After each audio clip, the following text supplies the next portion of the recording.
Welcome, here I've got Google Pixel 4a and I'm gonna show you how to change volume button function in the camera app at this device.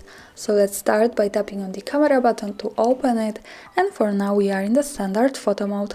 The volume buttons at this device are here, so let me try to use them now to see how it works with the camera.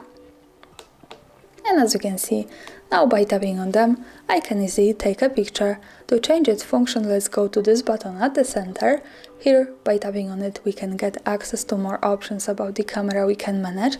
Now let's move to this button from the right. When we pick it, we can open the advanced camera settings.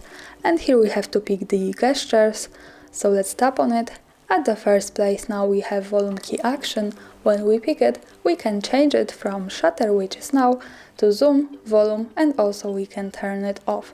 Now let me pick zoom to show you how it works different, and let's go back to the camera.